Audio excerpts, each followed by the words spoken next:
নমস্কাৰ, মই কুসুমিকা। মোৰ নতুন এটি ভিডিঅ'লৈ স্বাগতম জনাইছোঁ আপোনালোকক। নতুন বুলি ক'লে এইটো মই ইউটিউবৰ দিওঁ তাতে নতুন হয় বাৰু, নতুন দিয়ে থাকোঁ ভিডিঅ'। কিন্তু মই ফেচবুকত আজি প্ৰথমবাৰৰ বাবে মই প্ৰথমবাৰ বুলি নহয় দিছোঁ, তথাপিও মানে ইমান হেৰি হোৱা নাই। তথাপিও এইটো মই এক্সেছ বাৰৰ সৈতে জড়িতৰ কাৰণে ভিডিঅ' এটা আপলোড কৰিছোঁ।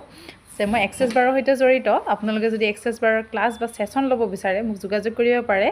এক্সেছ বাৰ হ'ল এটা আপোনাৰ স্পৰ্শ থেৰাপি বুলি কোৱা হয়, যিটো আমি মূৰটোক অৰ্থাৎ হেডটোক একদম হাতেৰে লাইটলি টাচ কৰি পেলাই বাৰ্ষ্ট ৰান কৰোঁ, যাৰ ফলত আপোনালোকৰ কিছুমান ধৰক এনজাইটি, ডিপ্ৰেশ্যন, তেনেকুৱা ধৰক আকৌ মানি প্ৰব্লেম, তেনেকুৱা বিভিন্ন, এইটো ক'ব গ'লে ৰেকি নহয় দেই, ৰেকিৰ পৰা এইটো এক্সট্ৰা হয়, ৰেকি নহয়। কাৰণ এক্সেছ বাৰ এইটো এটা হ'ল থেৰাপি প্ৰচেছৰ দৰে, কিন্তু এইটো অকল আমি হেডটোৰ কামটো কৰোঁ, একদম হাতেৰে লাইট